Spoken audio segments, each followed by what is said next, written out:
PMCയിൽ ആടിയുലയുകയാണ് ഇടതുമുന്നണി. നാളത്തെ മന്ത്രിസഭാ യോഗത്തിൽ മന്ത്രിമാർ പങ്കെടുക്കില്ല എന്നുറയ്ക്കുകയാണ് CPI. യാതൊരു വിട്ടുവീഴ്ചയ്ക്കുമില്ലെന്നാണ് CPIയുടെ നിലപാട്. ചർച്ച പരാജയമെങ്കിലും CPIയെ മെരിക്കാൻ അവസാനഘട്ട നീക്കങ്ങളിലാണ് CPIM. ബിനോയ് വിശ്വവുമായി മുഖ്യമന്ത്രിയുടെ നേരിട്ടുള്ള ചർച്ചകൾ ഇന്നുണ്ടായേക്കില്ല. ഫോണിൽ ബന്ധപ്പെട്ടുള്ള അനുനയ നീക്കങ്ങളാണ് തുടരാൻ സാധ്യത. അതേസമയം പദ്ധതിയുമായി മുന്നോട്ടു പോകാനാണ് CPM സെക്രട്ടേറിയറ്റിന്റെ തീരുമാനം. വിവരങ്ങളുമായി TV പ്രസാദും റോഷിപാലും നമുക്കൊപ്പം ചേരുന്നുണ്ട്. ആദ്യം TV പ്രസാദിലേക്ക്. Very good morning TV Prasad. Very good morning Roshipal. TV Prasad, CPM എന്തായാലും നിലപാടിൽ ഉറച്ചു തന്നെ നിൽക്കുകയാണ്. അതിൽ പദ്ധതിയിൽ നിന്ന് എന്തായാലും പിന്മാറാൻ കഴിയില്ല എന്ന വിവരം ഇന്നലെ മുഖ്യമന്ത്രി തന്നെ മന്ത്രിമാരെ അറിയിച്ചിട്ടുണ്ട്. വേണ്ടി വന്നാൽ രാജി പോലും വയ്ക്കാൻ തയ്യാറാണെന്ന് ചില മന്ത്രിമാർ പറഞ്ഞതായിട്ടാണല്ലോ. പക്ഷേ രാജിയിലേക്കൊക്കെ പോകുന്നത് വലിയ രാഷ്ട്രീയ പ്രതിസന്ധി ഉണ്ടാക്കും. നാളത്തെ മന്ത്രിസഭാ യോഗത്തിൽ നിലവിലത്തെ സാഹചര്യത്തിൽ CPI മന്ത്രിമാർ പങ്കെടുക്കാനുള്ള സാധ്യത കുറയുകയല്ലേ TV Prasad? Good morning Arun.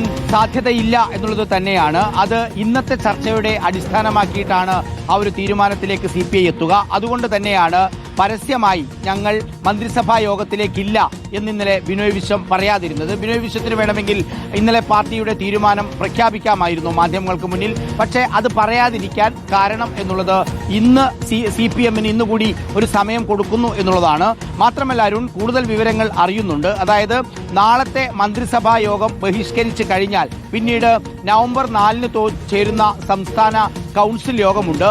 ആ കൗൺസിൽ യോഗം വരെ പദ്ധതിയിൽ നിന്ന് പിന്മാറാൻ തയ്യാറായില്ല എങ്കിൽ, അതായത് പിന്മാറ്റം ഒഴിച്ചുള്ള ഒന്നിനും തയ്യാറല്ല എന്ന് ഇന്നലെ തന്നെ മുഖ്യമന്ത്രിയോട് ബിനോയ് വിശ്വം പറഞ്ഞിട്ടുള്ളതാണ്. നവംബർ 4-നുള്ളിൽ പദ്ധതിയിൽ നിന്ന് പിന്മാറുന്നതായി അറിയിച്ചില്ലെങ്കിൽ മന്ത്രിമാരെ പിൻവലിക്കാനുള്ള തീരുമാനത്തിലേക്ക് ഉൾപ്പെടെ പാർട്ടി പോകുന്നു എന്നുള്ളതാണ്. അതായത് നിയമസഭാ തെരഞ്ഞെടുപ്പിന് വെറും 6 മാസം മാത്രമാണ് ബാക്കിയുള്ളത്. ഈ ഒരു സമയത്ത് തദ്ദേശ തെരഞ്ഞെടുപ്പ് നടക്കാനിരിക്കുന്നു, നിയമസഭാ തെരഞ്ഞെടുപ്പ് നടക്കാനിരിക്കുന്നു. ഇടതുപക്ഷത്തിന്റെ നയം ഉയർത്തിപ്പിടിച്ചുകൊണ്ട് ഈ 6 മാസത്തെ മന്ത്രിസ്ഥാനം വേണ്ട എന്ന തീരുമാനത്തിലേക്ക് എത്തിയാലും അത്ഭുതപ്പെടാനില്ല എന്നുള്ളതാണ് CPI നേതാക്കളിൽ ചിലരോട് സംസാരിക്കുമ്പോൾ മനസ്സിലാകുന്നത്. അരുൺ, ഗുരുതരമായ പ്രതിസന്ധിയിലാണ് ഇടതുമുന്നണി നിൽക്കുന്നത്. തദ്ദേശ തെരഞ്ഞെടുപ്പ് എല്ലാ മുന്നൊരുക്കങ്ങളും നടത്തേണ്ട സമയമാണിത് എന്നുള്ളതാണ്. ഇനിയിപ്പോൾ നോട്ടിഫിക്കേഷൻ വരാൻ അധിക ദിവസം വേണ്ടിവരില്ല.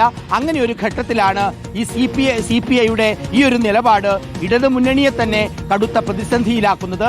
ഇനി പദ്ധതിയിൽ തുടരണോ അതല്ല CPI കൂടെ വേണോ എന്നുള്ളത് തീരുമാനിക്കാനുള്ള പന്ത് അത് CPIMന്റെ കോർട്ടിലാണ് അരുൺ.